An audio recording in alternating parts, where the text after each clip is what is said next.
na ako sa forever.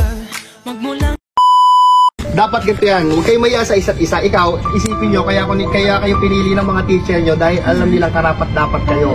Dapat confident kayo sa isa't isa, maliwanag. Opo. Dapat inumpisahin sa titigan. Dapat di kayo nagkakahiya. Titigan kayo. Mela! Alisin mo yung kamay mo, magtitigan kayo. Huwag kang mahiya. Nahiya ako. Hindi ako nagtitrip. Totoo to. Ito yung gawin nyo sa ano niya. Sige, magtitigyan na kayo dalawa. Ano kayo magkakaroon ng connection yan, di ba? Oh, titigan kayo dalawa. Yan, titigan. Alam mo, yung mga artista, kaya naging matagumpay yung ano nila kasi confident sila sa isa't isa. Lapit ka pa, titigan. Ay, nako. Ito eh. Kasi yung ano eh. Okay, game ha. 3, 2, 1, go.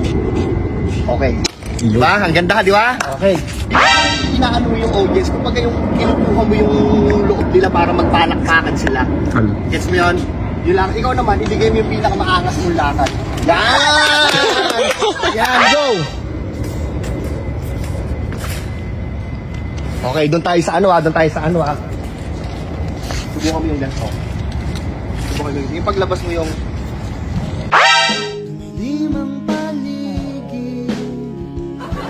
sabi talikod.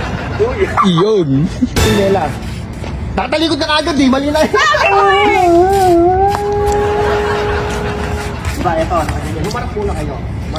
Ayan, magharap muna kayo sa kayo. Pagdating, magharap muna kayo ganyan. Tapos, talikod ka.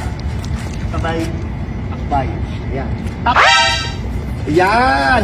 Ganun lang, pag ganun yung ikot. Okay, simulan nyo muna sa ikot. 1, angas! Nagkakahiwalay kayong dalawa. naniniwala na ako sa forever. Magmula nung nakilala kita. Ikaw naman yung aakbay sa kanya. Yes! Ganyan.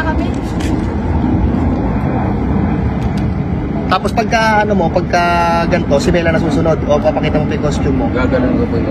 Ay gaganyan mo lang kami. Sabihin na kayong ikot. O pagka ganito nyo, ikot nyo pag ganito ha. 1, 2, 3, go. Ganun na. Tas. Uy. O diba? O, palakpakan nyo no. Diba? O. Nakatalikod. 3, 2, 1. Connection. Ayan. Tapos, ikot. Naniniwala na ako sa forever. Magmula nung naniniwala na ako sa forever. Magmula Dapat ganito yan. Huwag kayo maya sa isa't isa. Ikaw, isipin nyo, kaya kayo pinili ng mga teacher nyo dahil alam nilang karapat-dapat kayo. Dapat confident kayo sa isa't isa, maliwanag. Opo. Dapat inumpisahin sa titigan. Dapat di kayo nagkakahiya.